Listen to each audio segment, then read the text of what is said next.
Hello students, this is Sangeeta Kumari, Department of Zoology, Jamshedpur Cooperative College.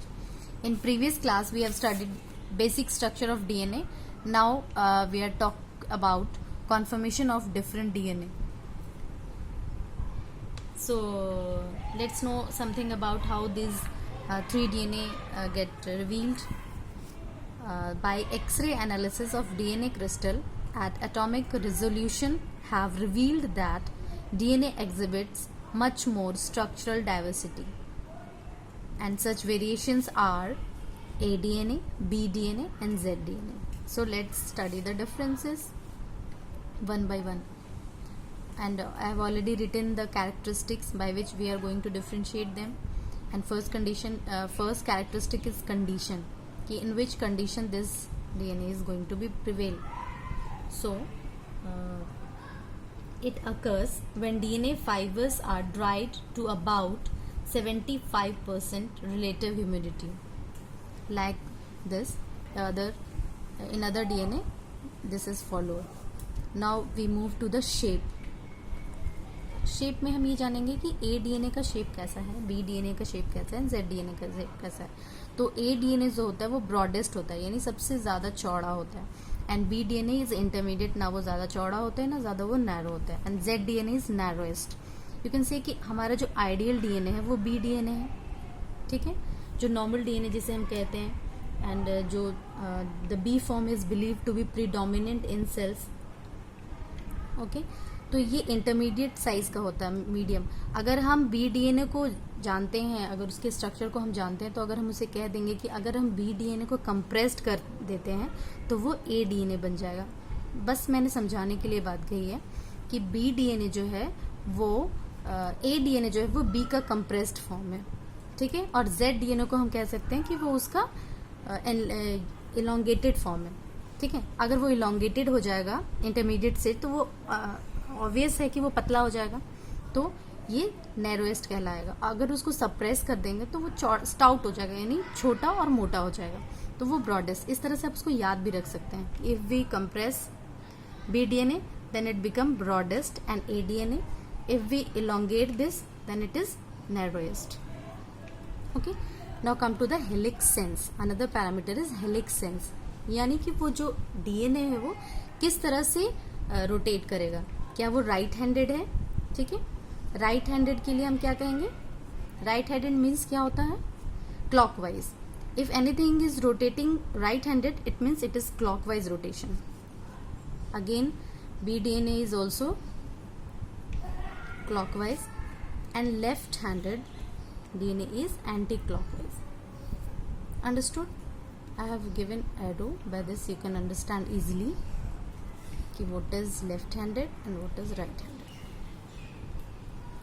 Now the another parameter is helix diameter. So we are using our last diagram. This is the diagram which I have shown. This is a B DNA. I have drawn axis here, and by axis we can know diameter. Okay, this is the axis. And और जो axis complete कर रहा है इसको हम diameter कहते हैं, ठीक है. तो ये जो ये डायमीटर कहलाएगा. और हेलिक्स डायमीटर जो है वो 23 एंगस्ट्रॉम का होगा ए डीएनए में, और बी डीएनए में 20 एंगस्ट्रॉम एंड जेड डीएनए में 18 angstrom. Our next parameter is rise per base pair. ई लिखना मैं भूल गई थी यहाँ पे, so I have added. Okay, तो let's stand what is rise. Rise क्या होता है. तो जो ये डीएनए मैंने बनाया था इसमें कितने बेस पेयर हैं, 10 बेस पेयर हैं एक वन टर्न में. हमने पहले प्रीवियस वीडियो में माइनर ग्रूव क्या होता है, वन कंप्लीट टर्न क्या होता है, ठीक है, वो पढ़ चुके थे हम लोग ऑलरेडी. लेकिन फिर मैं दोबारा बताना चाहूंगी कि वन टर्न में यानी minor groove to minor groove अगर एक कंप्लीट करता है तो वो एक वन टर्न कहलाएगा. और उसको 360 डिग्री भी कह सकते हैं हम. अगर 360 डिग्री पे रोटेट हो गया that is minor groove to minor groove and major groove to major groove, ठीक है. वन टर्न का डिस्टेंस होता है 34 एंगस्ट्रॉम, और उसके बीच में 10 बेस पेयर होते हैं, ठीक है. तो इन बेस पेयर के बीच में जो डिफरेंस होता है उसको हम लोग बोलते हैं राइज, ठीक है. So we understand rise. The difference between two consecutive base pair, difference between two consecutive base pair is rise. So अब हम बताएंगे कि राइज पर बेस पेयर क्या उसका डिस्टेंस है. वो है 2.3 ADNA में, 3.4 BDNA में, 3.8 ZDNA में. So let's move to the another parameter, base pair per turn of helix. Base pair per turn, ठीक है. तो बेस पेयर पर टर्न क्या होगा? बेस पेयर पर टर्न होगा डिस्टेंस बिटवीन टू टर्न. यानी कि एक टर्न का हमने बताया था कि अगर वो मेजर ग्रूव से मेजर ग्रूव की तरह कंप्लीट टर्न लेता है तो वो 1 टर्न कहलाता है, ठीक है. Distance between major groove to major groove is 1 turn and distance between minor groove to minor groove is also 1 turn. तो उनके डिफरेंस में, उन दोनों के जो टर्न है उसके बीच का जो डिफरेंस है वो कहलाएगा base pair per turn. Sorry, this is, I have talked about helix pitch, and base pair per turn is the number of base pairs which is in the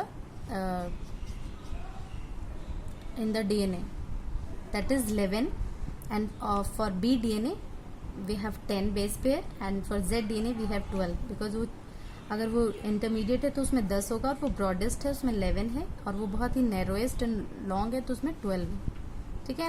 helix pitch, जिसके बारे में मैंने पहले ही बात कर दी बेस पेयर की जगह पे. तो हेलिक्स पिच वो होता है जो 1 टर्न में, एक टर्न में जो डिस्टेंस होगा, एक टर्न से दूसरे टर्न का जो डिस्टेंस होगा वो कहलाता है हेलिक्स पिच, ठीक है. उसका जो डिस्टेंस है वो है 25 एंगस्ट्रॉम, 25.30 एंगस्ट्रॉम, एंड बी के लिए है वो 35.36 एंगस्ट्रॉम, एंड जेड के लिए 45.60 एंगस्ट्रॉम. बेस पेयर टिल्ट, तो हम लोगों को समझना है कि टिल्ट क्या है. टिल्ट का मतलब है कि अगर हम बता रहे हैं कि राइज क्या है, राइज को मैंने ऐसे बताया था कि जो 2 बेस पेयर के बीच में जो डिफरेंस है दैट इज राइज, ठीक है. तो हमेशा जो बेस पेयर है वो सीधा सीधा तो नहीं रहेगा, कहीं कहीं पे तो वो टिल्ट होगा क्योंकि वो एक हेलिक्स है. तो अगर वो ऐसा होता है, दैट इज एंगल में अगर होता है तो दैट इज टिल्ट, ओके. और टिल्ट को हम ये कह सकते हैं कि tilt is slight variation from the axis. जो डीएनए का एक्सिस होगा, ठीक है, इस एक्सिस से अगर स्लाइट वेरिएटेड होगा वो, तो वो कहलाएगा tilt, okay. It is the angle in which 2 consecutive base pair is placed, okay, that is tilt. So the tilt in ADN is 19 degree and BDNA is 10 degree and for ZDNA it is 9 degree. Now we come to the grooves, major groove, जो हमने पहले discuss कर चुके हैं उसे, कि वो narrow और बहुत वेरी डीप होता है, और B में wide and quite deep and Z में फ्लैट है. माइनर ग्रूव जो है वो वेरी ब्रॉड एंड शैलो है इन ADNA, एंड BDNA में नैरो एंड क्वाइट डीप है, एंड ZDNA में वेरी नैरो एंड डीप है, ठीक है. तो ये अगर आता है डिफरेंसेस लिखने के लिए तो आप इस तरह से लिख दीजिएगा डिफरेंसेस. और अगर ADNA के बारे में ही पूछता है तो सारे कैरेक्टरिस्टिक्स को लेके एक आप अपना टेक्स्ट बना सकते हैं, ठीक है. और उसमें मैं आपको दूंगी डायग्राम, जिसमें आप डाल सकते हैं अपने डायग्राम्स को भी, जो ADNA, BDNA और ZDNA को कैसे डिफरेंस बताता है. और एक मैंने इधर बनाया हुआ है आपके लिए ओरिएंटेशन पैटर्न. ये है different orientation pattern of adjacent sugar residue in B and ZDNA.